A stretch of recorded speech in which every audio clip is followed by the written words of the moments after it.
The subcommittee will come to order. Thank you, Ranking Member Blumenauer, subcommittee members, and our witnesses for being here today. I appreciate all of you taking the time to discuss the need for U.S. leadership in establishing and enforcing strong digital trade rules.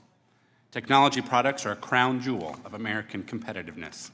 If our tech sector was its own country, its economy would be the 8th largest in the world, larger than even Canada or Russia. It employs 8.9 million Americans and pays 33% more than other industries on average. However, our status as an innovation powerhouse is under threat.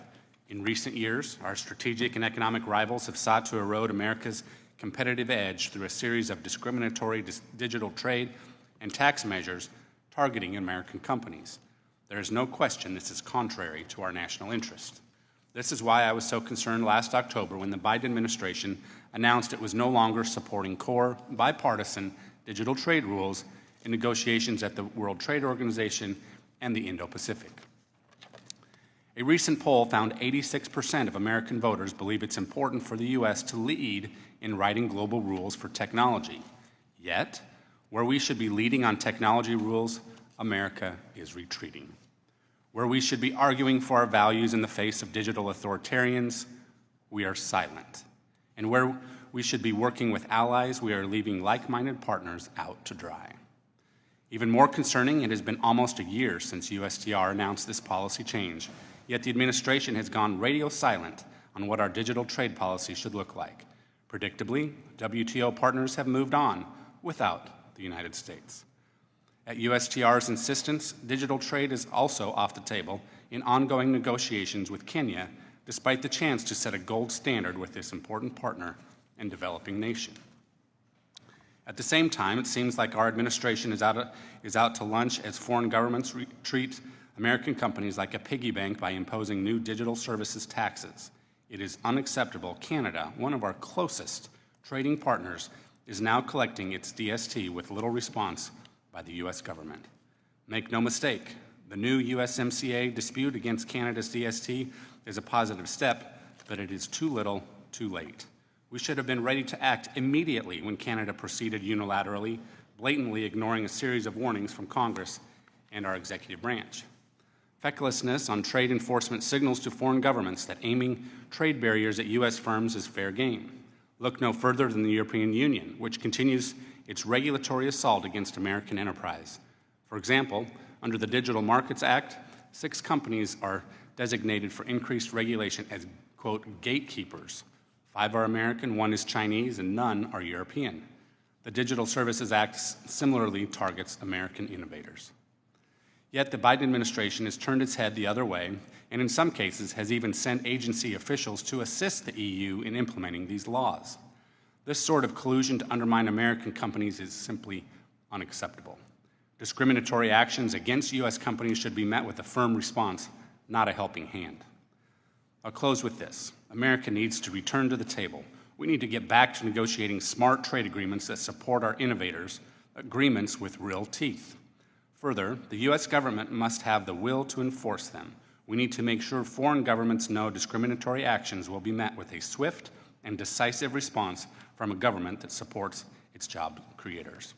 I now recognize Ranking Member Blumenauer for his opening statement. Thank you.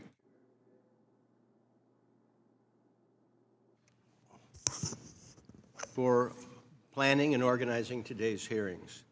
I know it's been an incredibly demanding work period with everything that's going on, and I'd like to thank our panelists for joining us in the waning days of the fall session here. In the interest of time, I'll just briefly highlight a few topics that we'll hear about today.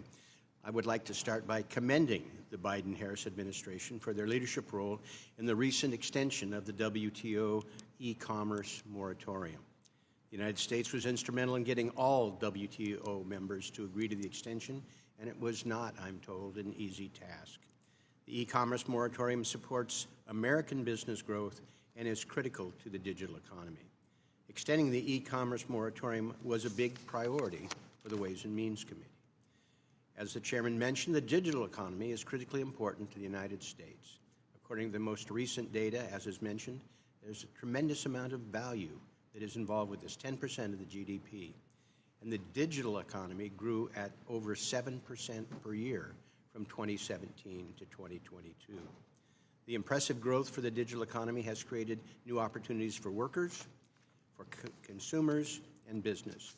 The digital economy has enabled entrepreneurs like Dr. Wallish, one of our panelists, to start small business that operate globally.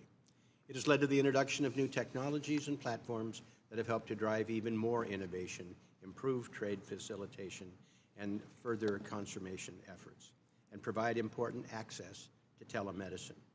Today, the digital economy touches most industries, whatever size. But while the digital economy has created new opportunities and transformed certain industries, it's raised significant modern challenges. As Ambassador Tai has correctly noted, an increasingly digital and digitalized economy challenge every realm of our individual and collective experience and requires careful consideration of the regulatory approach. On the one hand, we must create conditions for companies to innovate, and yet on the other hand, we must ensure the ability of governments to regulate the digital economy, especially with respect to personal data.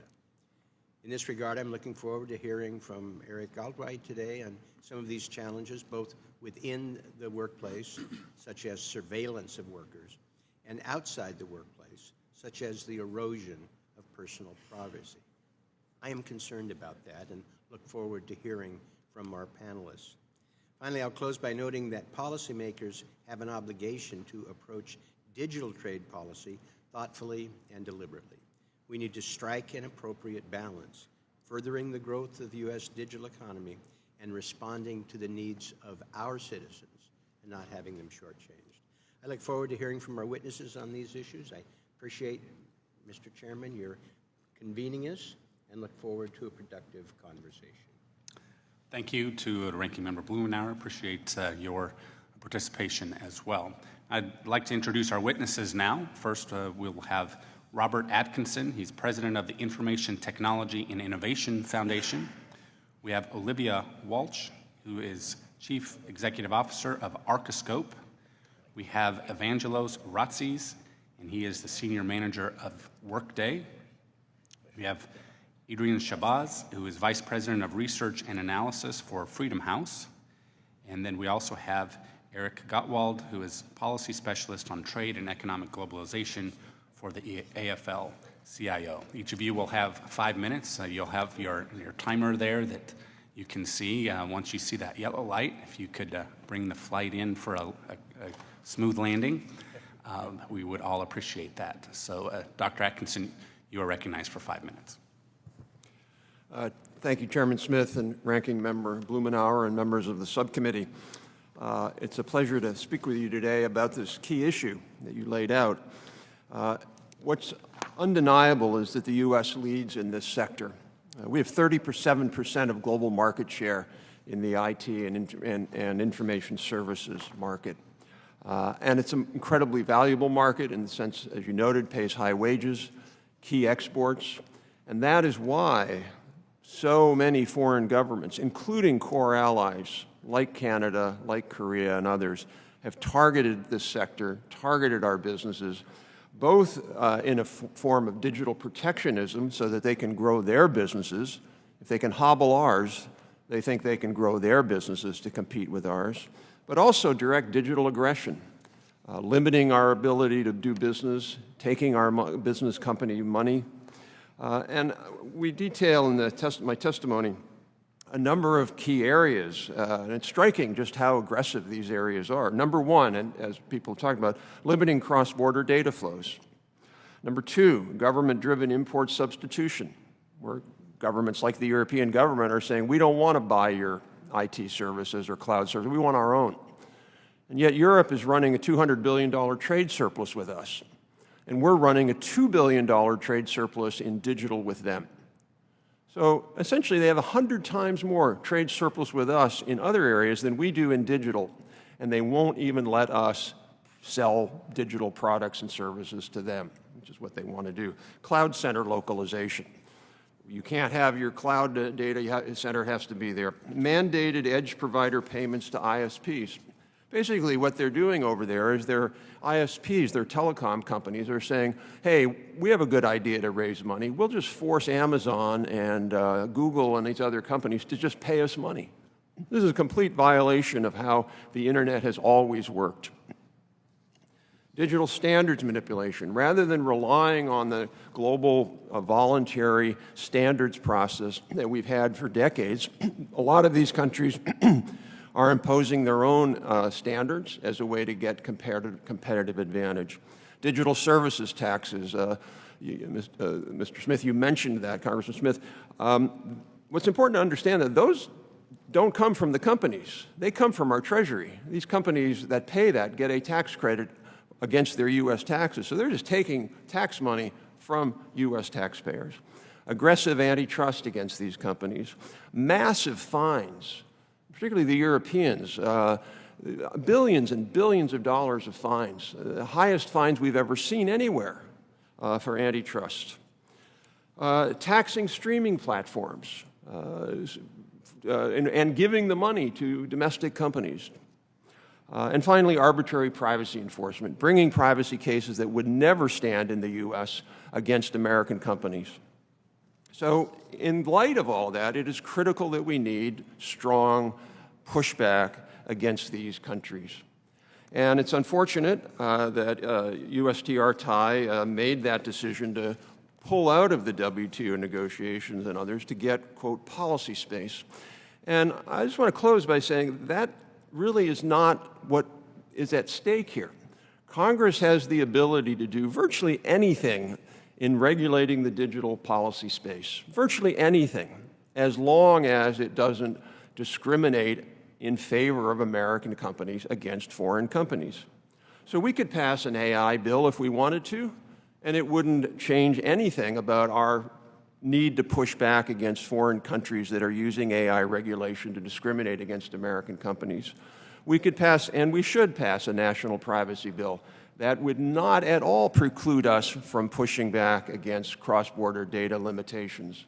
And one of the key points that I think is lost in this debate, regulation flows with the data. The idea that if you move data offshore, you no longer have to comply with the regulatory standards of that country is just false.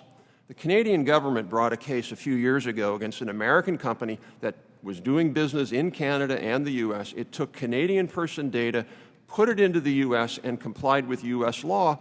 Unfortunately, it broke the Canadian law. Canadians sued the company, and they won in court, as they rightly should have, because the American company violated the laws of the country they were doing business. So cross-border data flows do not mean that you can have a get-out-of-jail-free card. Let me just close by saying this is such an important sector, as you noted, that if we don't take stronger action, we're going to lose this sector. And we're going to lose the jobs and the revenue and the exports that come with it. So I would, again, I'm so pleased that you're doing this hearing because it's such a critical issue. Thank you. Thank you. Dr. Walsh, you're recognized for 5 minutes. Chairman Smith, Ranking Member Blumenauer, and members of the subcommittee, thank you for the opportunity to speak today. My name is Olivia Welch, and I'm the CEO and founder of Arcoscope, a Virginia-based company that makes software to help people sleep better by targeting their circadian rhythms. If you've ever experienced jet lag, worked a night shift, or simply woken up in the middle of the night and not known why, you've experienced the tremendous impact that circadian rhythms can have on your sleep, health, and overall well-being. Our apps work by telling users what they need to do through personalized plans for timing their eating, light exposure, and caffeine to start sleeping and feeling better faster. In the time since our founding, we've had success helping users sleep better all across the United States, but our users are not just in the United States, and it's for that reason that I greatly appreciate the opportunity to speak to you all today. Arcoscope has users from countries around the world. Like most small companies, we reach these users through an infrastructure of service providers for distribution, authentication, analytics, and each of these handle user data. The services range from as critical as handling how a user logs in to as simple as just tracking if they clicked a button. We've invested time, energy, and effort into engineering our backend to carefully handle this data. We can't afford to constantly re-engineer this backend or consult our lawyer in response to policy changes requiring us to store data locally or pay country-specific tariffs. We just lack the resources. After all, 2 weeks of my lawyer's time is half an engineer's salary. If we were in a position where the choice was between redoing our back end or leaving a country whose specific rules were a compliance challenge, we would almost certainly just stop operating in that country. And of course, you can see the problem this poses for a jet lag app. You don't want to take off from Dulles and not have your app work in Delhi. We already limit the data we collect because of compliance headaches. If you land in Delhi and you want to know why we're telling you not to drink coffee, I can't tell you without having you go to settings and export a diagnostic report and email it to us, which is a hassle, and it's caused by disparate regulations we encounter around the globe. If the fracturing of digital trade is allowed to continue, I'm confident that established third-party providers will sell us compliance for a price, passing their costs on to us and further entrenching the already big players in the technology space. Compliance with countless nation-specific digital trade laws takes a lot of lawyers, and there aren't that many companies with lawyers at the scale of Meta, Google, Amazon. We are not one of those. I want to briefly touch on the e-commerce moratorium, source code disclosure, and data flows with my remaining time. Digital goods are essentially information, which makes them inherently different from trade and physical goods, and I'm grateful for the WTO e-commerce moratorium in place right now, which makes it so that digital goods are not subject to tariffs in the same way physical goods are. And it's from this place of gratitude that I call for strong US leadership to continue the moratorium and ultimately make it permanent. As a startup, putting our proprietary innovations at risk is putting our entire company at risk. Requirements to share source code as part of operating in a country would mean exposing our secret sauce to foreign regulators that probably don't have our best interests in mind. Our only option would again be to stop operating in a country that demanded that. And it's easy to see how the imposition of localization requirements would be stifling to products like our jet lag app, but almost any business would be disrupted by barriers to cross-border data flows. And despite the tendency to think of tech as nice to haves, like social media or streaming services, data flows can be critical and life-sustaining. My company's ambitions go far beyond jet lag app. We're the first mover in the field of consumer chronomedicine, timing drugs so that they are maximally effective and minimally toxic, drugs like chemotherapy. We work with researchers around the world, and we need to be able to share data with each other. Innovation will happen fastest if barriers to data flows across borders are kept as frictionless as possible. There are good reasons for slowdowns in sharing of health data to occur, like rigorous human subjects and privacy protections. But inconsistent, nation-specific trade bureaucracy is not one of them. US small businesses like mine need strong leadership to prevent rules like tariffs on digital goods, mandatory data localization, and forced source code disclosure from hampering our global growth. With strong leadership on digital trade from the United States, companies like Arcoscope can continue to do what we do best, which is build and compete on a global stage. And we can continue to help you avoid jet lag on your next congressional delegation. Thank you for the opportunity to speak today, and I look forward to your questions. Thank you, Mr. Ratzis. You're recognized for 5 minutes. Good morning, Chairman Smith, Ranking Member Blumenauer, and members of the subcommittee. My name is Evangelos Razis, and I'm Senior Manager of Public Policy at Workday, where I lead our policy efforts on data flows, privacy, and AI. Workday is a leading provider of enterprise cloud applications for finance and HR. Our software is used by more than 10,000 organizations around the world and across industries, including more than 60% of the Fortune 500. There are 70 million workers in the Workday customer community, and nearly 30% of all US job openings are processed using our software. I commend the subcommittee for its bipartisan focus on strong digital trade rules and would like to offer 3 points from my written testimony. First, digital trade rules are vital for cross-border data flows, which Workday and our customers rely on to grow, innovate, and do business. Workday can develop AI-powered solutions here in the United States and deliver them to our customers wherever they are in the world. Mr. Ratzis, could you pull your microphone a little closer? Thank you. Enterprises in every major industry, from manufacturing to retail to financial services, rely on our software platform to recruit, manage, train, and empower their employees, complete payroll, process benefits, and manage their finances. Unfortunately, barriers to the free flow of information and digital services exports are growing abroad. For cloud software companies like Workday and our customers, data localization requirements are particularly challenging. Unlike legacy systems, cloud software like Workday runs on third-party infrastructure and is delivered through the internet. Customers get the benefit of our software without having to purchase, install, update, and manage it. This business model was pioneered in the United States, and it enables companies in every sector of the economy to access innovative new technologies, including AI, securely and at scale. Second, strong digital trade rules complement and don't preempt smart regulations. Workday sees incredible opportunities for technology to unlock human potential. But we also recognize that people won't use technology they don't trust.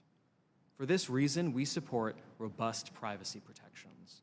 And whether it's federal privacy reforms or comprehensive state privacy laws, one thing is clear: no leading US privacy framework runs afoul of strong digital trade rules, because they don't impose the kinds of data localization requirements and data transfer restrictions that digital trade rules target. Workday also supports smart regulation on high-risk uses of AI. We've endorsed legislation here in Congress that would advance meaningful AI governance. As with privacy, AI frameworks like the first-in-the-nation Colorado AI Act don't violate digital trade rules. Why? Because they don't require foreign companies to transfer source code as a condition for doing business. Put differently, we don't face a choice of strong digital trade rules, rigorous privacy protections, or smart AI regulation. We can and we should choose all of the above. Third, far from undermining domestic regulations, strong digital trade rules support global regulatory cooperation and better protect consumers. Under the USMCA and the US-Japan Digital Trade Agreement, which are the gold standards, governments commit to having laws that protect privacy and address fraudulent and deceptive practices online. At a time when trade barriers are erected in the name of privacy, cybersecurity, and other policy aims, digital trade rules advance a vision of a trustworthy and open economy. Like many, we were surprised by USTR's decision last year to withdraw support for strong digital trade rules at the WTO. US leadership sets the tone around the world on data policy, and USTR's decision cedes crucial ground on a growing number of trade barriers abroad. In closing, I'm grateful for the opportunity to testify before the subcommittee.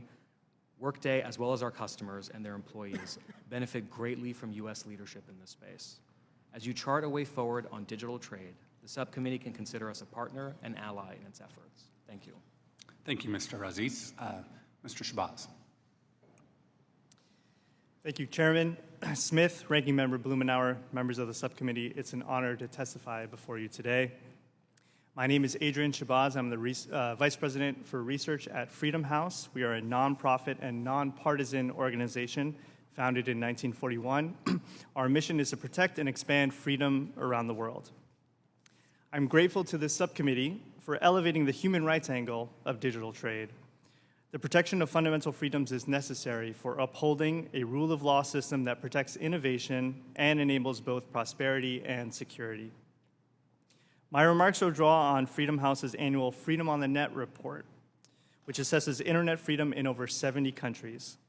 We work with local experts to produce country reports and scores on obstacles to access, limits on content, and rights violations. The project is widely used by public and private sectors to understand global regulatory developments, assess operational and human rights risks, and set internal priorities and policies. And let me say we've been honored to have members of Congress from both sides of the aisle provide opening remarks at our report launches. A free and open internet is crucial, not only for political participation and free expression, but also for commerce, healthcare, and education. With the right tools, a school teacher in my father's home country of Afghanistan can access the same information and learning platforms as a student in Washington, D.C. This is due to the way that the internet is run as a global, decentralized network where information and data flow across borders. But authoritarian governments are on a campaign to change that, and in their own countries and on the international stage, we see increased moves to divide the global internet into national networks that are more easily controlled.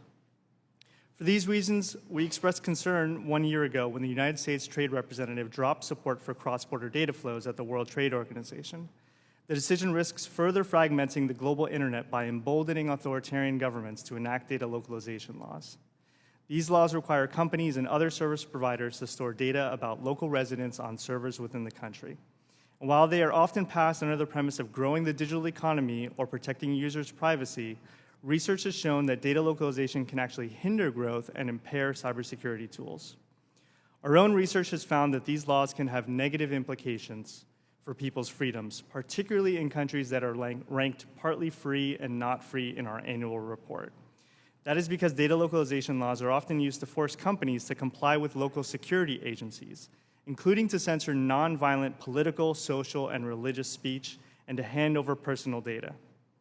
One of the clearest examples is China, which has received the worst score in our Net Freedom Index for 9 consecutive years. Vague provisions in several laws mandate that the companies collect and store their data within China's borders, and that companies assist the Chinese government with national security and intelligence efforts.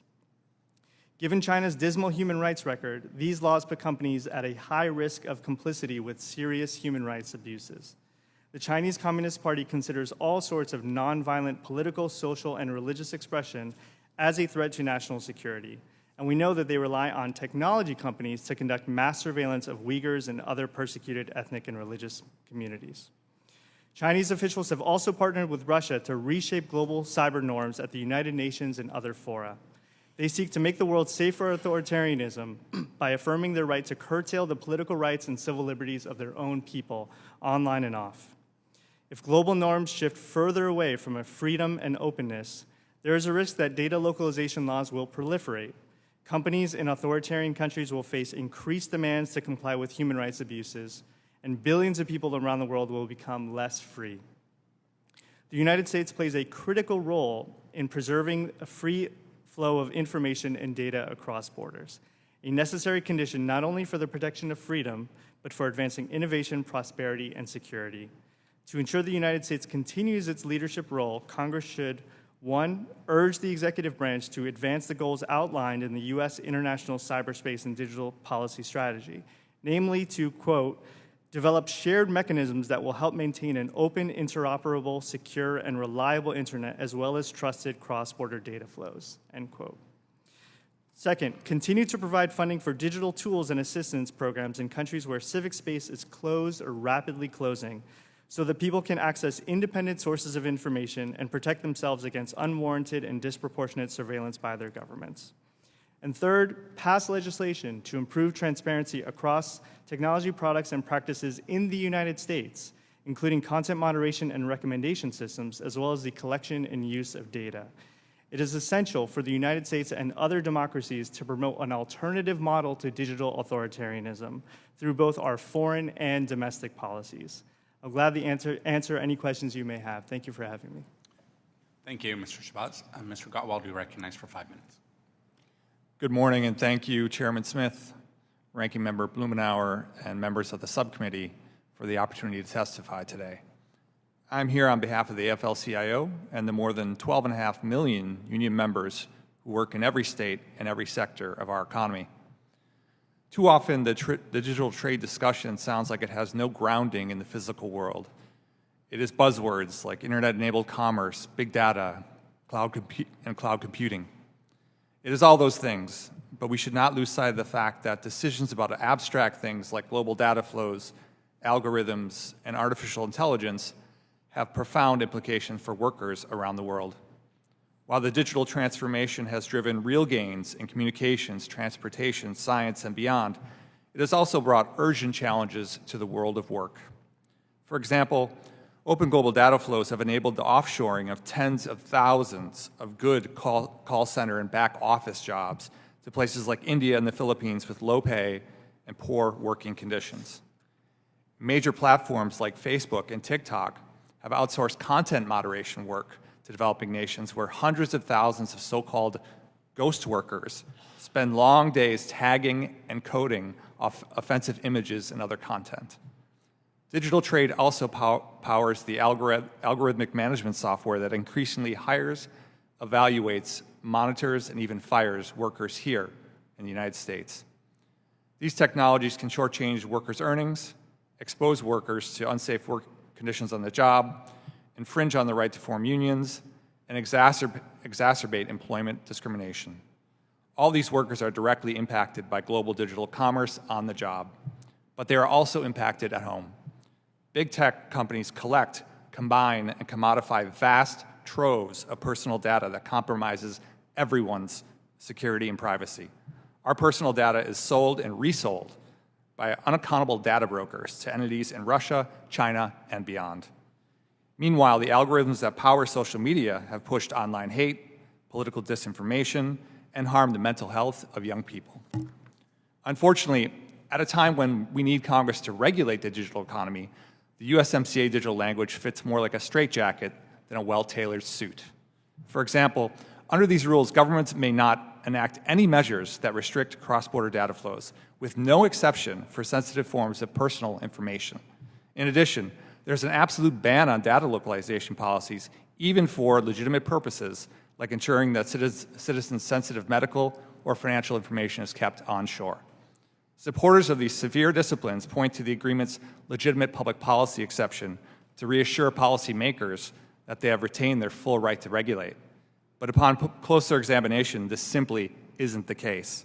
The public policy exception is taken directly from existing WTO agreements where it has proven to be largely ineffective. Just fewer than 5% of challenged government policies have been upheld by trade dispute panels. We are alarmed that bipartisan efforts to protect personal data and address big tech's anti-competitive practices could run afoul of these digital trade rules. This debate cannot be framed as a binary choice between China's Great Firewall and a totally unregulated global data marketplace where anything goes. It is time for a strategic reset to ensure that our digital trade policy strikes the right balance between promoting open data flows and securing data privacy and workers' rights. Congress must be free to act to protect Americans' data privacy and advance our economic and national security interests, even if those measures happen to restrict open global data flows. Congress must preserve the ability of regulators to meaningfully oversee the use of artificial intelligence management software in the workplace to ensure that it is consistent with our current labor and employment laws. And we must enact new laws to address emerging issues such as electronic workplace surveillance and the erosion of digital privacy.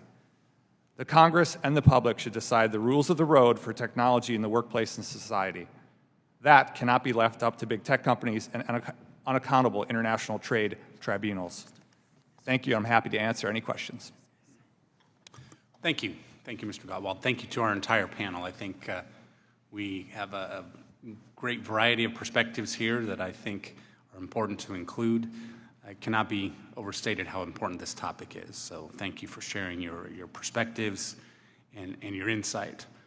I think one of the coolest things about digital issues, digital technology, is that it has been, I think, a great equalizer in so many different ways.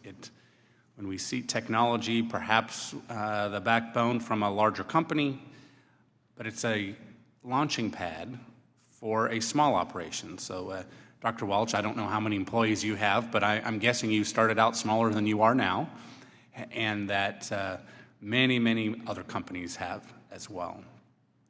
I might say that, American digital services, or digital services that originate in our country, allow, they provide a launching pad for other small operations around the world too. So it's discouraging that other countries, other jurisdictions, would even want to restrict that when perhaps they're conceivably harming their own population.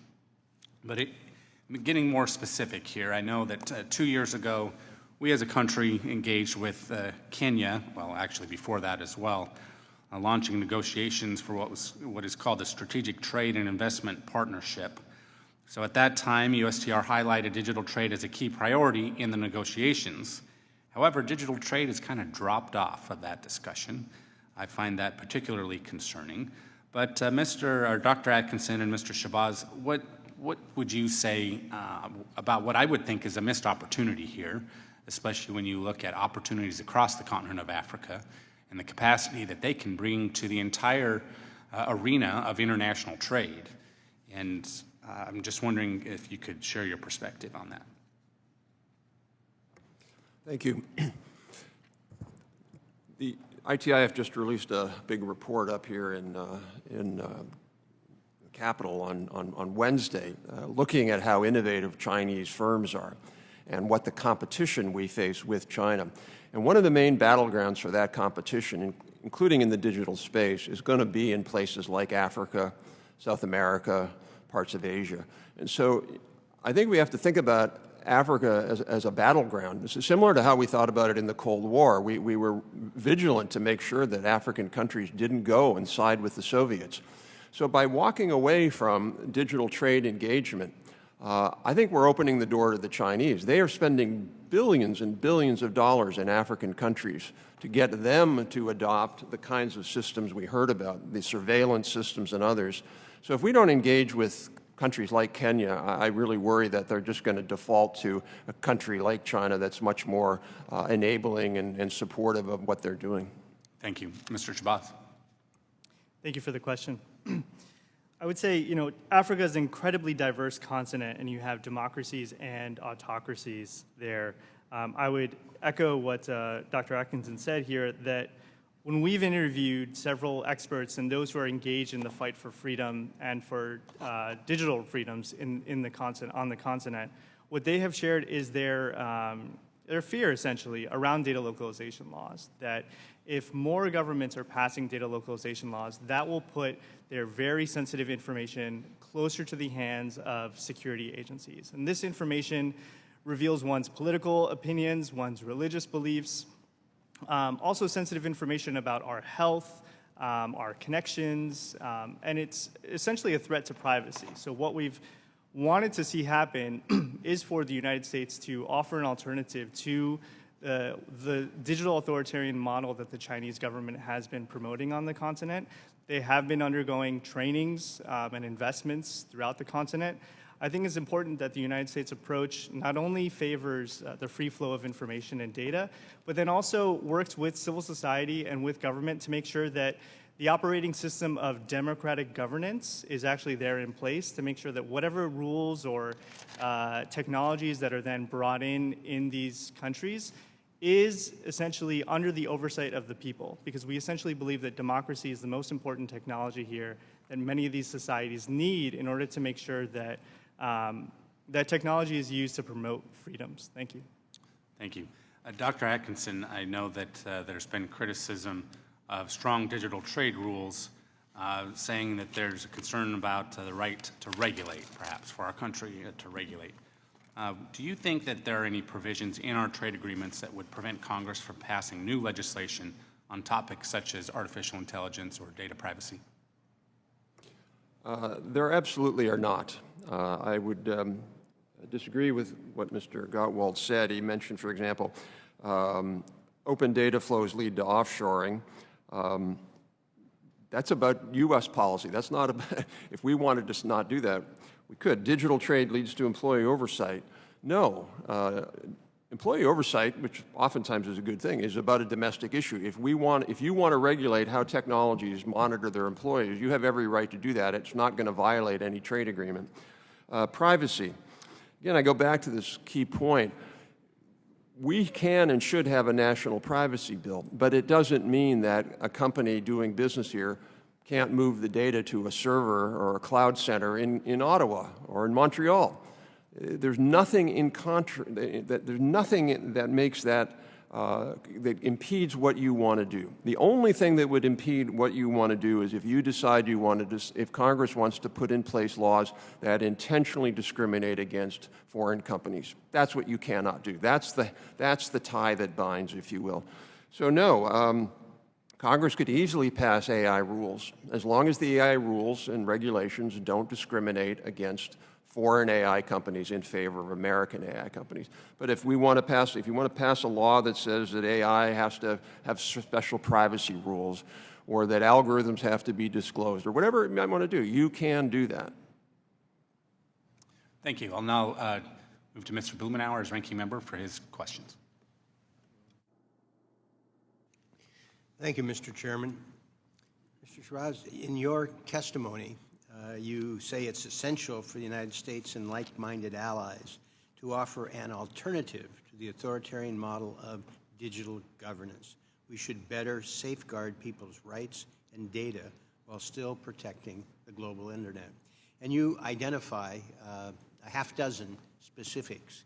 Can you elaborate on what the one or two priorities would be to be able to accomplish that objective? Thank you.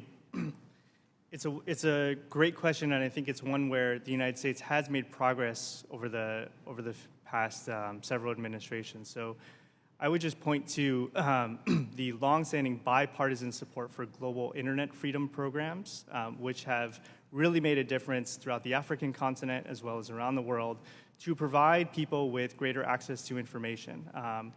Congress funds programs that provide virtual private networks and other types of circumvention tools that allow for people in closed environments to, let's say, jump the censorship of their local government and prevent their activity from being under close surveillance. So I would say that promoting circumvention tools is one aspect of that.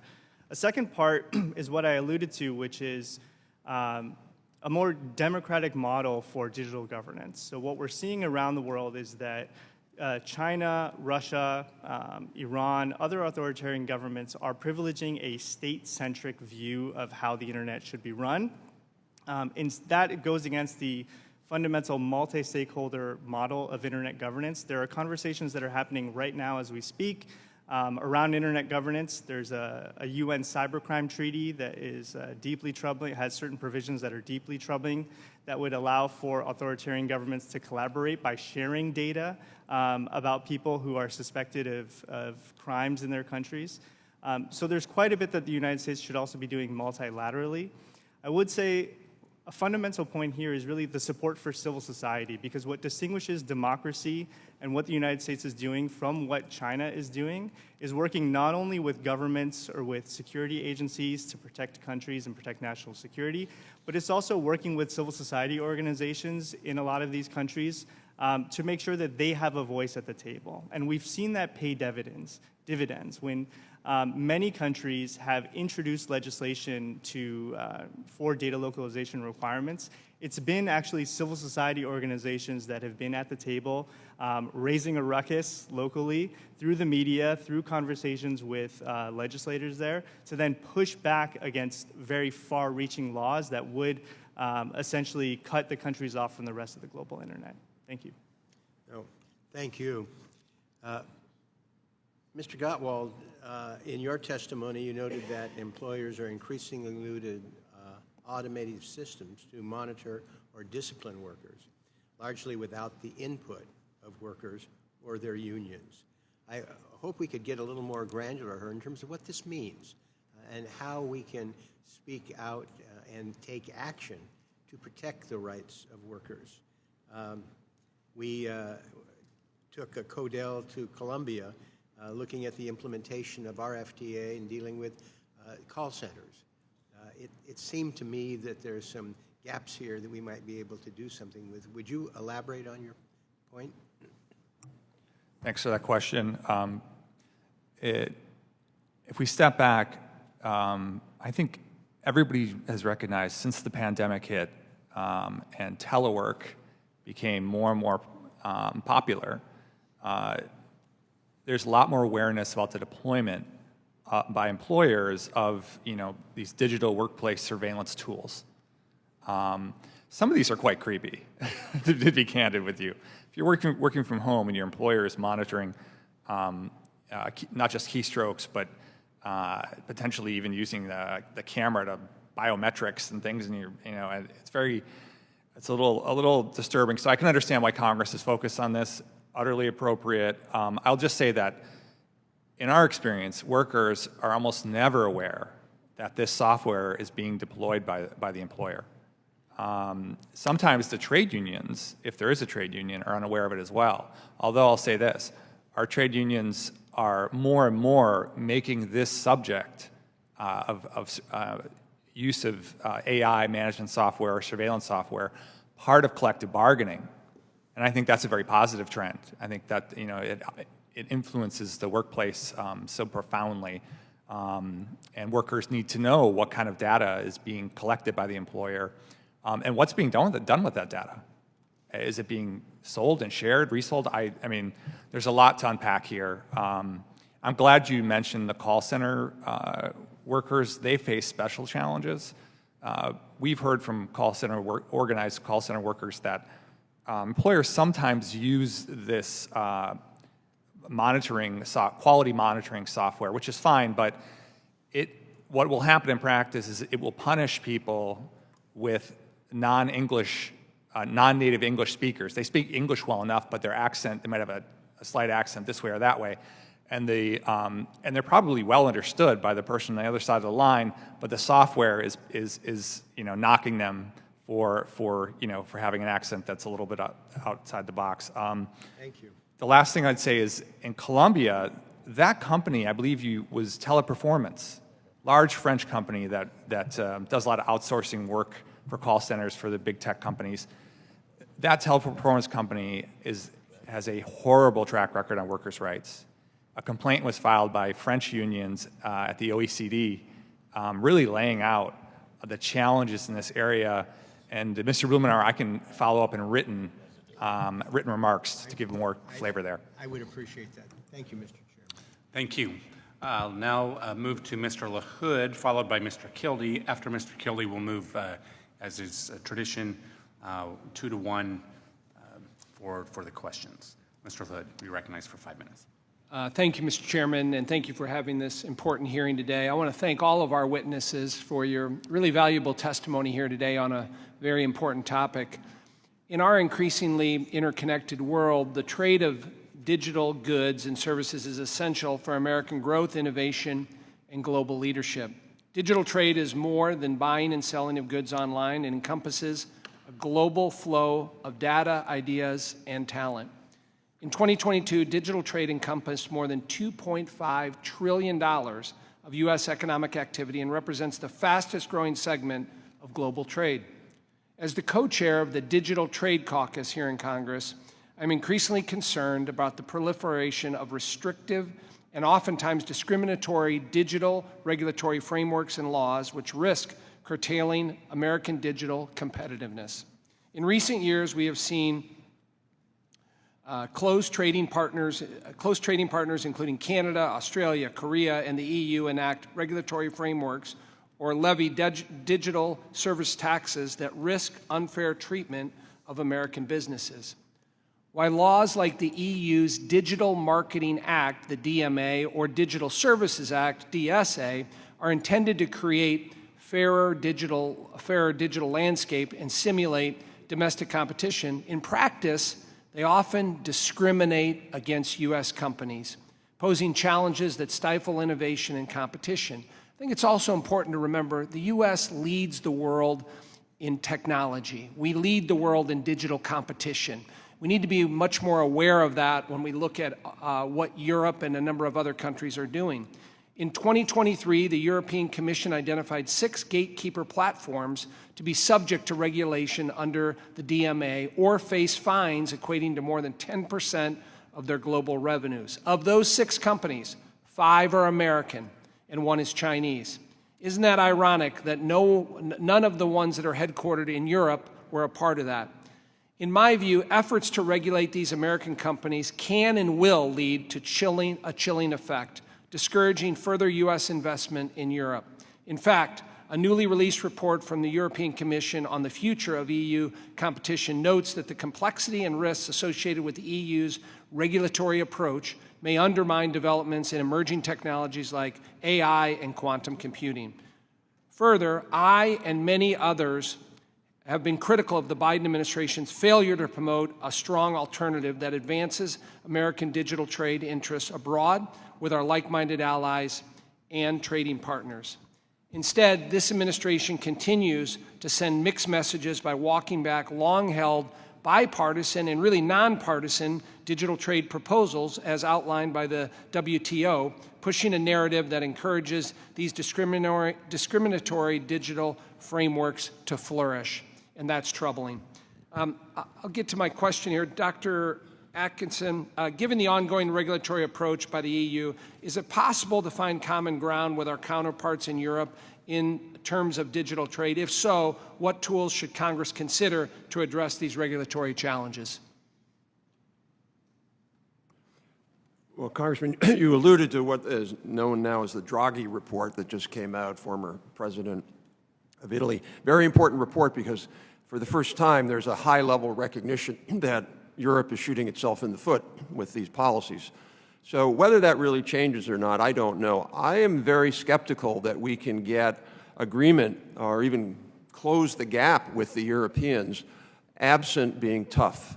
I think the Europeans understand they can get away with this, and they've been getting away with it constantly. And there's been no pushback, there's been no penalties. In fact, we've engaged with the Tech and Trade Council and have these conversations. There's no penalties. So I think the Europeans, as a rational actor, would say, yeah, why not? Let's keep punishing American companies. Let's keep taking their money. I mean, they can fund, I'm kind of exaggerating, they can fund the European Commission budget just off the fines of American companies. So I think the only way to do that is to say there will be consequences if you keep doing this. We could bring a 301 case, for example. We could penalize them on other areas. I lay that out in my testimony. So I think absent getting tough, they're just not going to respond. The bottom line is we have many tools in the toolbox to put deterrence in place and hold the Europeans accountable. Is that fair? We have many tools in the toolbox. We could add a few more. Yes, that is absolutely, I would agree with that. Thank you. I yield back. Thank you. I now recognize Mr. Kildee from Michigan. Thank you, Chairman Smith and Ranking Member Blumenauer, and especially thanks to the witnesses for being here for this really important conversation. Many of us on this committee and the Biden-Harris administration, by the way, have been committed to creating a fairer playing field for American workers to compete in the global and increasingly digital economy. One way to help workers stay competitive, of course, is by ensuring that U.S. international trade agreements specifically uphold workers' rights. Our agreements that cover digital trade should not be any different. We need strong, enforceable labor standards in these agreements to avoid the inevitable race to the bottom when it comes to the treatment of workers. This could mean enshrining internationally recognized worker rights outlined in the ILO's Declaration of Fundamental Rights and Principles at Work, as well, and importantly, creating monitoring and enforcement mechanisms, as we've seen in other trade agreements. So, Mr. Gottwald, coming back to you, and you've made mention of some of this, both in your written testimony and in answers to questions here, but I wonder if you could elaborate a bit on what these labor standards that I suggest and others have might look like, and if you have examples, model examples of such standards that might already exist. Could you comment? Thank you, Representative Kildee. Yeah, this is a great question. If we look at the digital economy, it was mentioned before, it is now, it's sort of bled into the normal economy. It's kind of, the line is not clear what's digital, what's not anymore. I think everybody knows that. So if we look at the U.S.-Japan agreement, for example, that was a standalone digital agreement. The problem from our point of view is that if you look at the text, there's nowhere in the text does it say worker, labor rights, anything, because it's a standalone deal. So I think certainly for these standalone deals, USTR needs to develop some clear labor standards and benchmarks. Much of that, as you mentioned, can be borrowed from our existing trade deals. And based on these 1998 ILO fundamental principles and rights, right? And these principles and rights, by the way, this is the baseline, right? This is the baseline of respect for workers. No child labor, no forced labor, the right to organize a union, right to be free from discrimination at work. I mean, these are the rules that everybody's already agreed to play by at the ILO. So, totally appropriate to put those in there, and have all the parties to these digital trade deals agree that they're going to uphold these rules, including with workers in the digital sector and the services sector. That's really critical. I would also say that, to your point on monitoring enforcement, I think we need to get a little more creative on monitoring enforcement for the services sector and the digital trade sector. USMCA, with the rapid response mechanism, huge leap forward, tremendously effective for targeting employers and facilities who are benefiting from USMCA shipping goods across the border. Bit more challenging with services and digital, right? Because it's not, sometimes it's not goods going across the border, it's data. But smart people over at USTR, smart people in Congress, we can figure it out, and I appreciate you raising it. Well, thank you for that. I wonder if I could just quickly turn to the issue of digital services taxes. We know that there's a discriminatory DST implemented by Canada in June. Mr. Atkinson, I ask you to comment. Congressman Estes and I have been working together on this, condemning foreign DSTs and how they harm businesses. And you mentioned a couple of times that there are ways we can push back. And I wonder if you might just specifically suggest some ideas that you might have as to how to do that. I mean, obviously you mentioned relative to other circumstances, the use of 301. Do you have ideas on specific ways, other than just raising the issue, specific techniques or mechanisms that we might be able to use to push back, particularly in this issue that we're having with Canada? Thank you. No, that's a key issue, particularly because Canada's tax is retroactive, so they're going to try to get as much money out of that as possible. I think Canada, to me, is different than Europe because I think we have a lot more leverage. I think the Canadian, I'm born in Canada, I'm a dual citizen, and Canadians— I live on the border, they're friends, but we do have our issues. They know more about our politics than I think we do sometimes. I think that's true. They're very sensitive to being friends with us. So I think we have a lot of leverage if we were strong and pushing back and there was a leader-to-leader meeting and saying, no, if you do that, we can't. If that doesn't work, I mean, one of the ideas that I laid out in the testimony is an idea from Gary Huffbauer, I think at the Peterson Institute, which would be to pass a law that would allow us to tax their companies in the same way. I guarantee if we were to do that, we would get their attention immediately. They think they can get a free lunch out of this with no penalties to their own companies. Whereas I think if we said, you do that, we're going to tax a bunch of your companies that are doing business in the U.S. Thank you, Doctor, and I really appreciate the testimony. I yield back. Thank you. I now recognize from Kansas, Mr. Estes. Thank you, Mr. Chairman, and thank you to all of our witnesses for being here today. You know, a week ago, I led our U.S. Innovation Tax team to a listening tour of what some people call Silicon Valley, others call Tech Valley in California. While our focus was on encouraging innovation through sound, stable tax policies, it didn't take long for the discussions to also include intellectual property, the theft of the intellectual property, and extraterritorial foreign taxes. Bad policies like the TRIPS waiver and forced tech transfers disincentivize small startups and major corporations from innovating, testing, and developing and manufacturing here in the United States. And they counter the good policies that we could restore or strengthen, like immediate research and development expensing and the foreign-derived intangible income, or FDII. Excuse me. The TRIPS waiver has put us on a slippery slope. We now have countries at the WTO proposing more forced tech transfers, localized operations, and data localizations. In short, the complete abandonment of U.S. digital trade priorities. As one startup told me, it's easy to get a shop set up or to move research and development to another country that has more favorable policies as opposed to punitive ones, and that's not good for our country. Policies that hurt innovation hurt all Americans because they slow the economy, reduce jobs, and give foreign adversaries a competitive advantage. Another major area of concern, as we've talked about before, is the digital services taxes, or DSTs. We've witnessed countries like France and Canada specifically target U.S. companies to fill their coffers with these disastrous extraterritorial taxes. One company I talked to used the phrase, it's a bold grab of U.S. money, and it's costing Americans billions of dollars. Dr. Atkinson, OECD's Pillar 1 was supposed to provide clarity and stability around DSTs, but instead the Biden-Harris negotiators put America last, and as we've talked about earlier, DSTs are proliferating. How do we, I know Mr. Kildee had asked some about other provisions we can do, but are there some equitable offsets to discourage foreign countries from thinking they can get away with transferring U.S. dollars? When you mentioned taxes, are there other things that we could do as well? Thank you. I think the first thing to recognize is that Pillar 1 is basically institutionalizing DSTs. That's all it is. Pillar 1 says you can do a DST, you just have to do it according to these rules. If your profit rate is above 10%, we get to tax 25% of those profits, but only for certain size companies, even if you... So I think the U.S.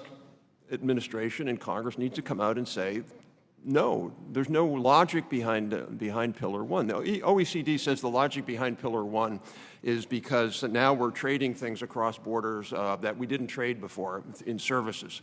Well, by that logic, we should be taxing any company that sells anything in the U.S., even though they don't have an operation here. So, I don't know, maybe there's some French water that comes across the border. Well, we should tax Perrier. I mean, there's no logic behind why you would single out digital. So, I think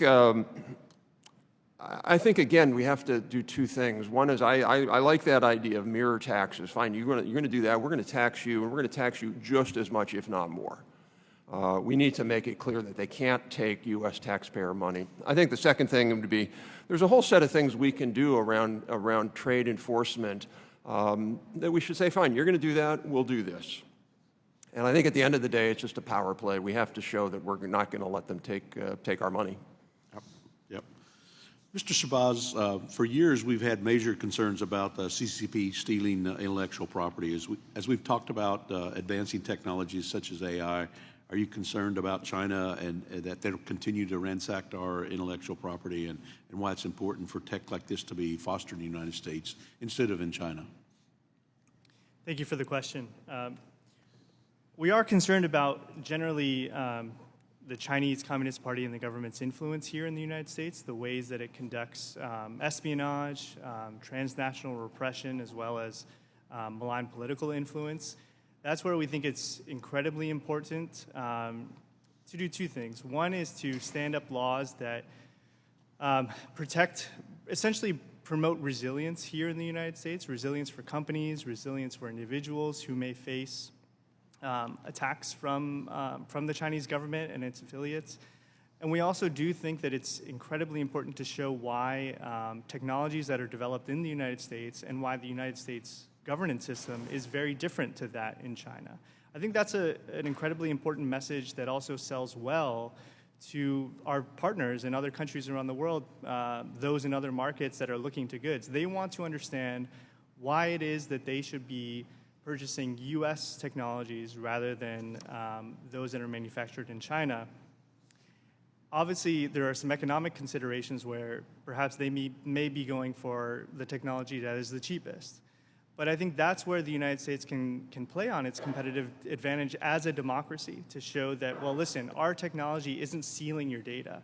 It's not, when there's a smart city that is built by Huawei in Africa or other technologies where Chinese companies are developing the infrastructure, there have been reports that data is being slowly trickled back to China so that it can be used for Chinese intelligence purposes or for corporate espionage. So I think it's very important for U.S. companies to show that that's not part of the game. What differentiates U.S. companies, and this is what I'm arguing we should be promoting, is that we're going to be safeguarding your data. This data is going to be under the oversight of of the strictest cybersecurity safeguards. That, I think, is how we differentiate ourselves from the Chinese Communist Party. Thank you. Thank you. And I want to thank all the witnesses. I know there's a lot more I'd like to discuss, but just to close out, I do think that government, both in Congress and the administration, needs to actively defend U.S. innovators and job creators against these assaults. I yield back, Mr. Thank you, Mr. Estes. I now recognize Ms. Miller from West Virginia. Thank you, Chairman Smith and Ranking Member Blumenauer. And thank you all for being here today to talk about this important issue. I've already heard several of our close allies mentioned specifically. Korea may soon pass online platform laws and regulations that would make it difficult for our U.S. companies to operate in their country. And I'm very concerned that such an important strategic ally like the Republic of Korea is pursuing economic policies that target and discriminate against U.S. technology companies while welcoming state-owned Chinese companies with open arms. Chinese firms are the fastest growing tech companies in Korea, with many leveraging strategic partnerships with Korean monopolies who have a strong influence in Korea's legislature. And as a result, there are proposed bills and regulations that would inadvertently grant Chinese players an advantage over U.S. firms, supercharging the growth of China's own national champions in Korea. The U.S. is holding up our end of the technology alliance by providing Korean companies billions of U.S. taxpayer funds in the form of CHIPS grants and EV and battery subsidies. I just kind of find it really concerning that the Korean government is in turn treating American interests in this manner, and I'm concerned about the national security implication of the ill-advised economic discrimination and would urge them not to go down this path, but instead continue our important technology partnership and the goals that are established in our free trade agreement. Our trade agreement with Korea is the second largest free trade agreement by trade flows, second only to the USMCA. It is extremely concerning to me that our two biggest FTAs are both facing obstacles in the world of digital trade. And I'm planning to introduce legislation that focuses on the strength and importance of the United States and the Republic of Korean alliance, with the intention to stop the Korean government from implementing these blatantly discriminatory laws that will cause an unnecessary irritant to such a vital relationship. And I do look forward to working with the committee to pass this type of important legislation. Dr. Atkinson, would you please explain how China wins should Korea pursue economic discrimination policies against the United States? And why are Chinese firms seeking to drastically increase their Korean user base? And do you believe that Korea is assisting them in their growth? Thank you, Congresswoman. One of the key things about Korea, I spent a lot of time in Korea. They invite me over to talk and the like. And the last time I was over there with my family, I tried to use Google Maps to figure out where to go, and I can't. I could use a Korean app company, which actually I had to do. I had to download. And they say it's national security. It has nothing to do with national security. It's the fact that they wanted to favor their own domestic map companies, their own domestic players. That's what they're doing now by copying the European DMA. And what they want to do is they want to be able to pass a law that would require American companies to turn over data, to be interoperable, to do other kinds of things that would benefit Korean companies. But they can't write the law so blatantly that admits that. So it would benefit Korean companies, but it would also benefit Chinese companies. And so they're willing to make that trade-off because they think it's going to benefit their companies more. It'll hurt our companies. So it's almost like getting attacked not directly. So they're not trying to benefit Chinese companies. They're trying to benefit Korean companies. But you're absolutely right. This will benefit Chinese companies and make them stronger. I would put Korea again in the same category as I'd put Canada. They need us a lot more than we need them. They're dependent upon us, not just for military, but they're so focused right now on building technology partnerships. I just spoke at 2 conferences here that the Korean government put on. They want technology partnerships with us. And we're going ahead and saying yes. But I think there has to be a quid pro quo with that. Yeah, we want technology partnerships with you so we can both be stronger against the Chinese, but we're not going to do partnerships with you if you do these kinds of discriminatory things. What are the national security concerns related to U.S. foreign policy in the Indo-Pacific should the U.S. be less economically tied to our strategic ally as they grow closer to China? So the fundamental question, I think, in the Indo-Pacific is, are these countries going to gradually move over into the China orbit? Or are they going to stay in the Western democratic market orbit? And we're going to know that in 20 years. That'll be decided. And by letting the Koreans sort of have it both ways, the Koreans don't want to pick. They want to have really close relationships with the Chinese because they know Chinese are predatory and retaliatory. They will hurt the Korean companies. They've done that before. But we need to let them know that they can't have it both ways. They have to pick. We're their defender. They need to be on the side of the allies and democracy. So I think it's a critical issue that we make them choose and choose us. Thank you. I guess I need to yield back my time. I'm not finished, though. Thank you. Well, we'll try to circle back around if we can. I now recognize Ms. Delbeni for 5 minutes. Thank you, Mr. Chairman, and thanks to all our witnesses for being here. This is a really important conversation. Ever since I arrived in Congress, I've been advocating for a federal consumer data privacy law. Every day, millions of Americans' personal information is at risk, and we have to put people back in control of their data. And this has been crystal clear in debates around reproductive health data, TikTok, AI, and on and on and on. Ambassador Tai has maintained that one of the reasons the U.S. has paused digital trade talks is that they may limit the policy space needed to address domestic policy issues like privacy. Her argument is that by entering into digital trade agreements, the U.S. is giving up its ability to regulate domestically.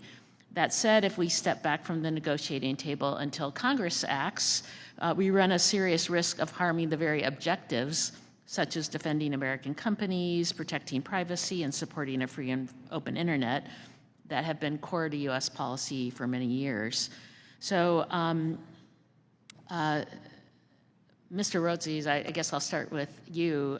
Does the U.S. entering into trade agreements prevent Congress or the administration from legislating or regulating on important issues domestically? Thank you for the question, Congresswoman. In short, no. We don't see any tension between privacy protections and strong digital trade rules. Many of the privacy frameworks either that have been proposed here, and we agree federal privacy reform is long overdue, or one of the 19 comprehensive state laws that have been enacted have no tension with either USMCA or the US-Japan agreement. That's because those laws or bills don't enact data localization requirements. They don't restrict the free flow of transfers of information. And importantly, within USMCA, there's a pretty clear language that if there should be any tension in the future between domestic regulation and international trade agreements, U.S. law prevails.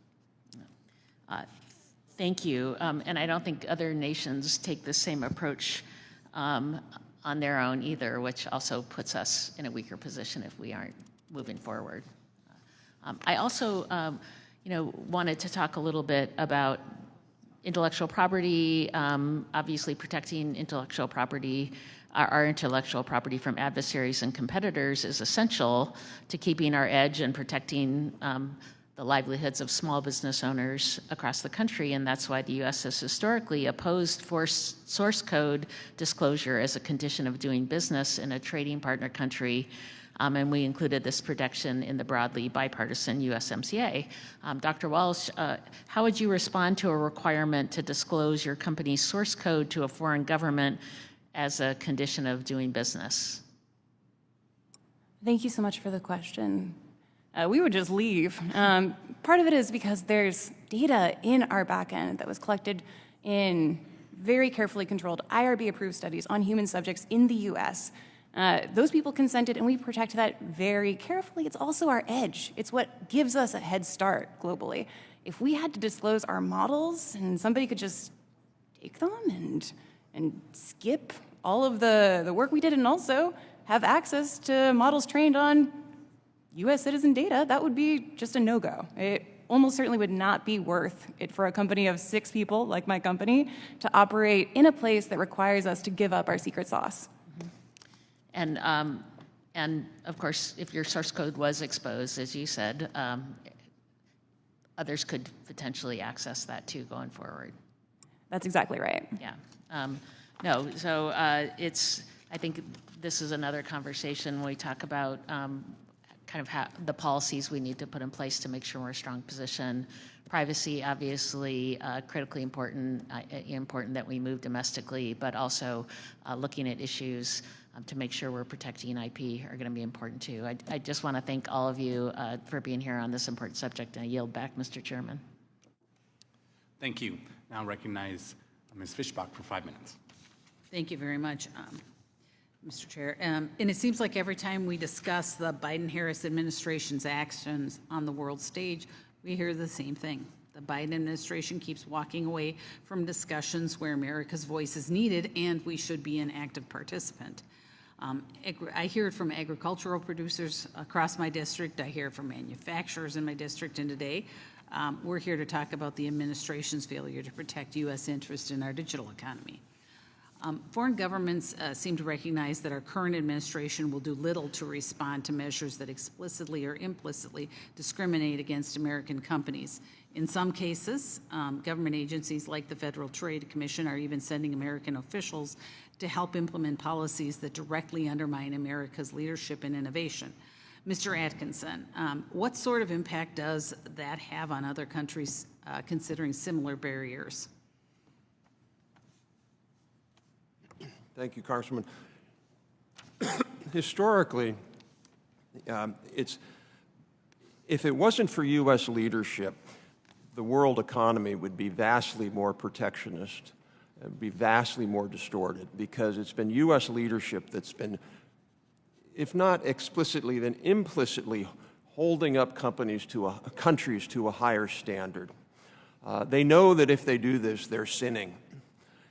And nobody really wants to sin. At least you don't want to admit you're sinning. And so the fact that the U.S. has led in all sorts of areas, we led in telecom deregulation globally, we led in IP, we led in digital, that did lead a lot of countries both to resist doing bad things, but also to say, wait a minute, if the U.S. is doing this and they're the leaders, maybe we should be doing that as well. And what's so troubling, I think, about USTR's decision, and by the way, I would add, that was really a unilateral decision. Both state and commerce, in my understanding, did not support that decision. Both the State Department and the Commerce Department were surprised by that decision and did not agree with that decision. So it's not as if the entire administration has backed away, although that is the de facto the case.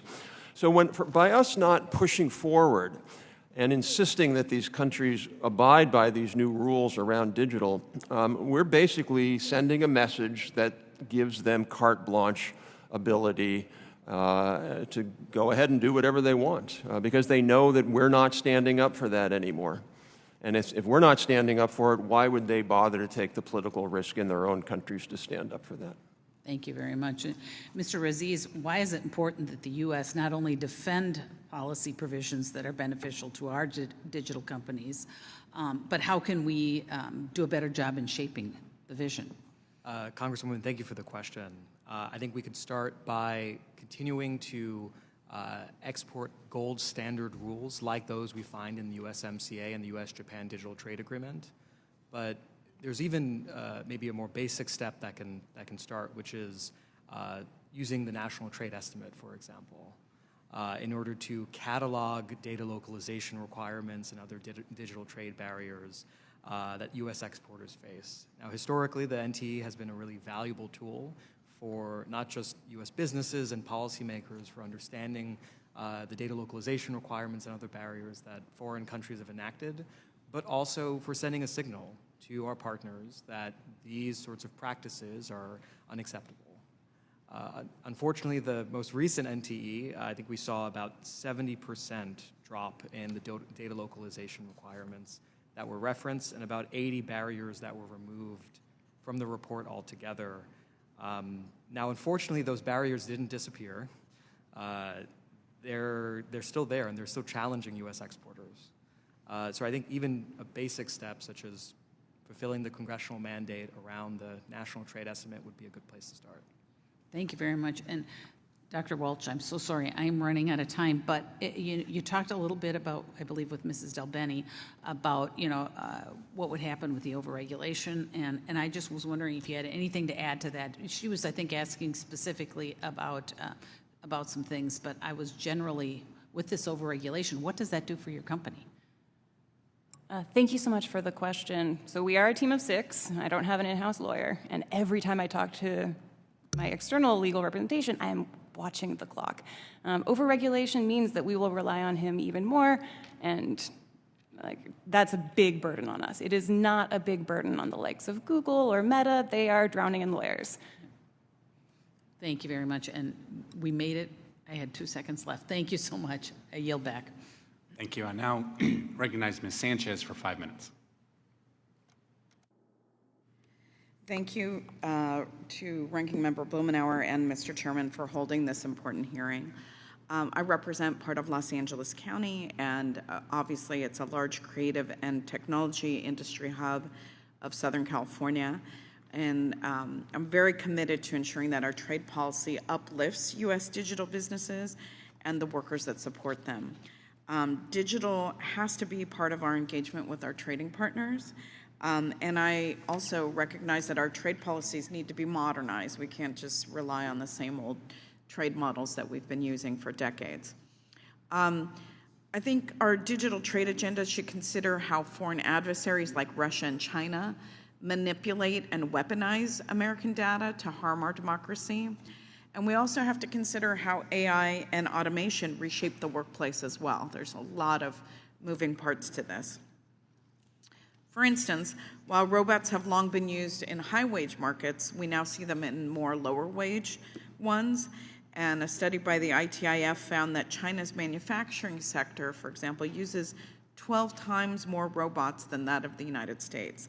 And that's not driven by market forces, but it's driven by the Communist Party's generous subsidies. And that puts our American manufacturing and our American manufacturing workers, which already face an uneven playing field, at a disadvantage, a bigger disadvantage in global trade. So with the rise of new technologies, we need to ensure that our policies prioritize American workers instead of leaving them behind. Mr. Gottwald, in your written testimony, you touched on the importance of protecting the economic security of the more than 5 million workers in the creative industries, such as motion pictures, television, and music, which I always say our biggest exports is our American culture. Can you expand on how digital trade policy can better ensure that these workers get the compensation and the recognition that they are due? Thank you, Congresswoman Sanchez. This is a great question, and it raises very important issues for our union creative professionals, many of whom earn collectively bargain pay and contributions to their health insurance from the sales and licensing of the copyrighted works that they help create. So intellectual property rules are quite important for these workers, their union members, they're affiliated AFL-CIO. So a worker-centered digital trade policy, has to extend and address the stolen or unlicensed use of copyrighted content on digital platforms, and avoid replicating the outdated and overbroad copyright safe harbor exclusions that exist in some U.S. laws. So one is, let's not do further harm by exporting that model, which isn't working here. And in addition, they need to address the dangers and downsides to AI that you mentioned, including image-based sexual abuse, misappropriation for commercial gain, and the proliferation of deepfake videos and other abuses that happen and affect these creative professionals. So thank you for that. Yeah, thank you. Mr. Atkinson, the U.S. film, television, and streaming industry supports over 816,000 jobs in California and about $101.7 billion in wages. And I'm particularly concerned that some of our closest trade partners are proposing measures that would discriminate against U.S. creative industries. For example, Australia may require U.S. streaming companies to invest 10% of their revenues in Australian content, and Canada wants U.S. streaming companies to subsidize local Canadian news production. These policies could negatively impact my state's and our country's creative industries and the broader U.S. economy. Could you offer, in the closing seconds that we have, some insight into how these mandates conflict with Australia and Canada's FTA obligations to the United States? Thank you. I wouldn't use the word would. I would use the word could. I would use the word would. I don't think there's any question that we'll have less investment in our creators because of these rules, because of these tax grabs. Both of our trade agreements should be able to address that. And again, it requires a USTR that's willing to first go over there, negotiate tough, with in their back pocket to say, we're going to bring a case. Under USMCA arbitration, we could bring a case. Under the US-Australia, we can bring a case. We just have to let them know that we're not going to do this. By the way, I'd add one other thing where I think I agree with my colleague from the AFL-CIO. We need to make sure that the trade agreements that we have protect creators and allow for site blocking, which is something we've long supported, that we should not allow these foreign websites that are basically pirate sites to be accessible here, and we should have our trade agreements encourage that with other countries as well. I thank you, and I yield back. Thank you. And now recognized from Tennessee, Mr. Kustoff.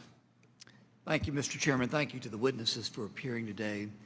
Mr. Aziz, if I could with you, as it relates to Workday, I understand your company helps to find and hire workers.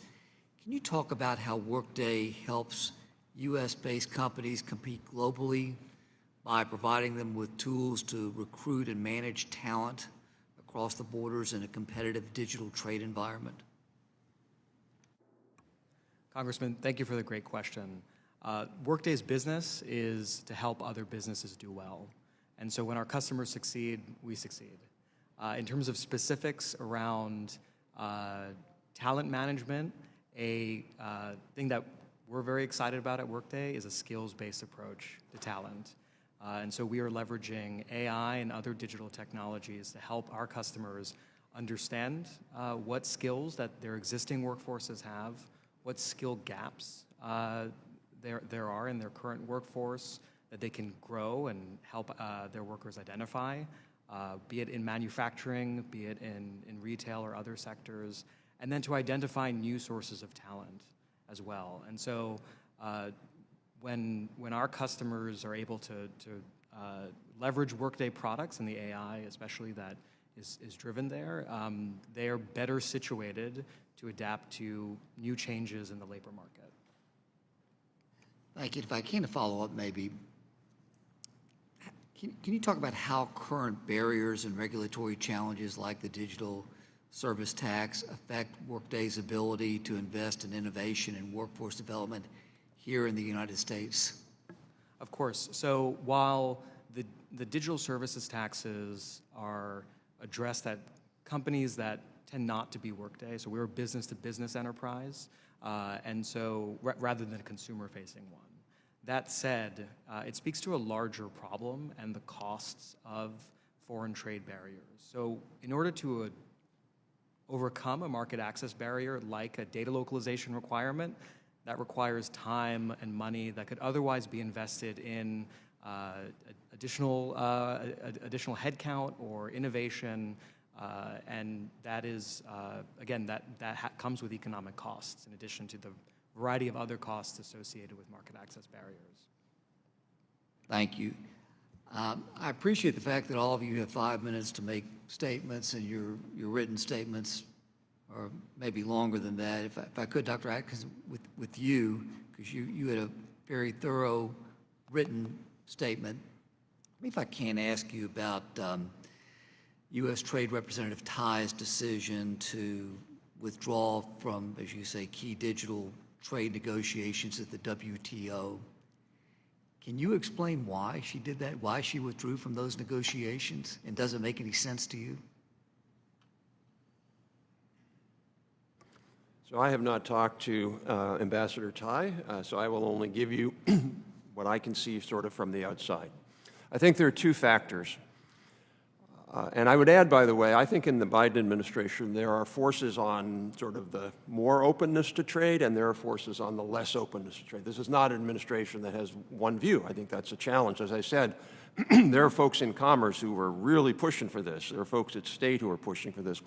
I think there are two forces. I think that Ambassador Tai and certain people in the administration, they talk about putting a pause on trade opening and having a middle-class-oriented trade and worker-centered trade.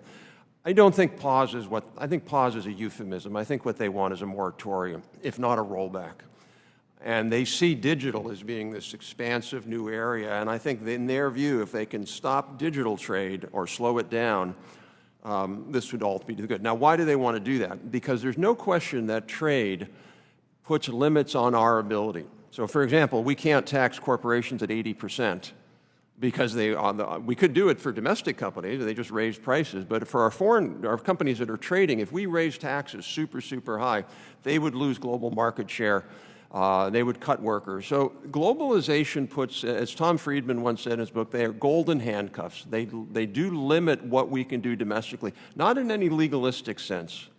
But if we wanted to sort of impose really terrible regulations, they do that. So I think that's point number one. I think point number two is there are certain progressives in the Senate in particular who really, really have an animus towards large corporations. They want to sue big corporations. They want to break them up. And they have this narrative that the U.S. economy has become increasingly concentrated, which is 100% false. And I'm happy to share that data from the U.S. Census Bureau that shows that simply is not the case. But in any case, they're having a real animus and a jihad almost against large corporations and big tech in particular. And I think this was the view, well, if we go down this path, we're going to limit our ability to break up Google or break up Facebook or sue them. So I think that was the two components of the logic. Thank you. I'll yield back. Thank you. I now recognize Mr. Panetta from California. Outstanding. Thank you, Mr. Chairman. I guess I had an opening, but I want to follow up on that statement, that eloquent statement. Thank you, Mr. Atchison, for that statement. But, I mean, what about, like, when it comes to global leadership? Does the fact that U.S. participation, or lack of, does that also create a vacuum in global leadership, especially when it comes to digital trade rules that could be filled by policies proposed by other trading partners such as Russia or China? Absolutely. Absolutely, Congressman. The Chinese have obviously they have a different vision of governance and government and global governance, and they want to impose their vision and their system on the world. And I think Russia is sort of their sidekick, if you will.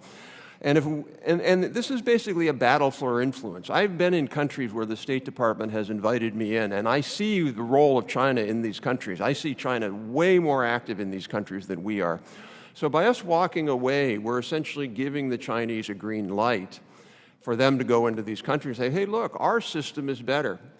I've talked to Chinese companies who say one of the things that they're really selling, if you will, is we can go in there and give you a turnkey system in an African country that they call safe cities. Well, what they mean by that is complete total monitoring, complete data collection, be able to put people into jail for whatever reason you want, and they're selling that system. Yeah. Where are we? Where are we? Why aren't we in that country saying, by the way, if you do that, it's going to hurt your innovation, and by the way, it's against human rights? So I 100% agree with you. Exactly. Mr. Shabazz, where would you be on that statement? I do think it's critical, and I would say that there's two parts to this. So thank you for the question, Congressman. On the one hand, we do need to make sure that there isn't a vacuum. We do know that the Chinese Communist Party has invested quite a bit, and there was a point where almost a majority of UN agencies were led by Chinese nationals. So I think it's very important, and it's been great to see the effort that was made, for example, to ensure that it was an American citizen who beat, I believe it was either a Russian or a Chinese national to lead the ITU, the International Telecommunications Union. I do think it's great as well that we've stood up now the Bureau for Cyberspace and Digital Policy in order to make sure that the United States is active at multilateral fora and through bilateral relations to make sure that we are making the case. And then I do think the second point here is what it means domestically. And I think that this has been something that has been pointed out by the other witnesses, is that we need to make sure that our foreign policy is also aligned with our domestic policy. And that means that people don't think of the United States as a place that is this kind of anarchy, right? Because I do think that there is this impression that some of the harms that have come about inevitably from digitalization haven't been adequately handled by by domestic regulation or whatever it might be, or by companies in some ways. So I do think it's important that the U.S. leads also through a domestic framework that protects rights of Americans, whether that's on privacy, whether that's on ensuring greater transparency. Because on the other hand, you do have China that, while all of their legislation on personal data, helps for domestic surveillance, they are selling that as a great way of protecting privacy for Chinese citizens. So I do think it's important that the United States leads with a rights-respecting vision, and that is the counterweight to what China is offering. Thank you. Outstanding. I'm going to yield back the remainder of my time. One, because we have votes. I want to give other members time. Two, because those two statements, I think, say it all. Thank you, gentlemen. Thank you, and I recognize Mr. Stubbe for 5 minutes from Florida. Thank you, Mr. Chairman. From the Industrial Revolution to the Digital Revolution, America has been the beacon of creativity and technological innovation and advancement. But this leadership is at risk from policies both at home and abroad. The Biden-Harris administration's abdication of leadership on this issue has been appalling, and I do not have confidence that Kamala Harris' very detailed policy proposal of joy will be good for American digital competitiveness. Across the globe, including from our allies, we see bad actors stealing our intellectual property, implementing protectionist policies, stifling data security and privacy, and imposing unreasonable barriers that disadvantage American companies. It is essential that we establish and enforce robust digital trade rules to protect American companies, both large and small, from unfair digital practices overseas. Under the Trump administration, strong progress was made on digital trade in the United States, Mexico-Canada agreement. The USMCA took important steps on e-commerce, algorithms, cybersecurity, cross-border data flow, prohibiting data localization, and consumer protection. It is important to have strong digital policy. It is equally important that the executive branch enforce these agreements and Congress provide rigorous oversight while responding to the need of policy changes. I applaud the efforts of Chairman Jim Jordan, who I sit with on the Select Subcommittee on the Weaponization of the Federal Government, to engage with the European Union, which is attempting to impose its own censorship regime on American citizens and companies. The EU is pushing authoritarian policies that will interfere with the American democratic process, and the Biden-Harris administration is turning a blind eye, perhaps because it will help them politically. The EU's ever-expanding regulatory censorship effort seeks to impose censorship based on what an European official may deem to be, quote, harmful or disinformation. Failure to comply with the European authoritarians would impose significant fines on American companies that could amount to billions of dollars. Mr. Atkinson, can you talk about the censorship and anti-competitive practices that the EU is imposing on American companies? Yes, thank you, Congressman. There's no question that the EU has a different standard of speech than the United States does. And we see that now in Britain, where there have been people who've been prosecuted in the last 2 months for simply making posts on social media that are legal, but not favored by the government. We would, I hope, never do that in the United States. We have a tradition of free speech. I forget who said it, but the best, I think it might have been Justice Brandeis, the best disinfectant is more sunlight. The answer to hate speech is free speech. One of the problems with that regime is that the Europeans don't really have digital platform companies. And so if they're going to go after companies for doing this kind of thing, they're going to go after American companies by default. And what's most troubling about that is the massive fines that they can impose. They could essentially bankrupt an American company if they wanted to for just allowing speech that's legal in our country. And by the way, I would add this another component is one of the key things about speech on the internet is American companies, by and large, I mean, maybe with the exception of X because they have a different view, which is their view, that's fine. But the other American platform companies, they do try to respect domestic rules about speech. And so it's not like they're saying, oh, we're not going to monitor or filter any speech in Europe. They're doing the best they can. And we can argue whether we like that or not, but they're trying to comply with those rules. And the fact that they can be subject to such onerous fines for making a best effort, I find that quite troubling. It would be one thing if the companies were just thumbing their nose at the European, we're not going to abide by your rules at all, screw you. All right, but they're not doing that. They're doing the best they can, and it's an incredibly difficult process when you're seeing millions and millions of pieces of content on your site every day. Mr. Razis, am I pronouncing that correctly? Under the Trump administration, we had a massive overhaul of U.S. trade policy. Can you talk about the effect of the USMCA that had on important areas of concern like data flow, data localization and algorithms? Congressman, thank you for the question. USMCA, which we're certainly pleased to see the bipartisan support around USMCA and a lot of these disciplines, really is the gold standard. It's the 21st century rule book when it comes to the digital economy right now. And so, to your point, it safeguards the ability of companies to transfer data across borders securely. It prohibits data localization requirements, and it protects American exporters like Workday from arbitrary and discriminatory requirements to transfer source code or algorithms to foreign governments as a condition for market access. Workday has about 75% of its business based here in North America, and so we're certainly beneficiaries of USMCA. However, we're certainly looking to export more and to new markets and would benefit from the protections within USMCA and the US-Japan agreement. Thank you, the witnesses, for being here today. My time's expired.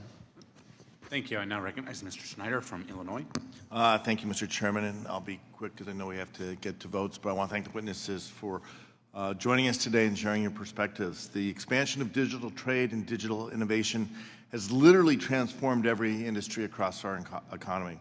As a result, trading digital goods and services has helped create jobs, expand opportunities for small and family businesses, and cultivate innovation in communities across our country. Just in Illinois, my state, the digital economy supports more than 300,000 jobs and represents nearly $3.7 billion in digital exports. The digital economy is an important part of our trade infrastructure, and the United States must remain a leader when writing the rules of the road for the future of digital trade. The expansion of digital trade in the digital economy has accompanied an international discussion around taxing the revenues and profits earned by multinational corporations. While the Organization for Economic Cooperation and Development, OECD, continues its work to reach a consensus on an inclusive digital services tax framework, individual countries have put in place unilateral measures to protect their tax base. Like many of my colleagues on this committee, as we've discussed today, I am concerned about Canada's decision to move forward with a digital services tax that unfairly punishes American companies.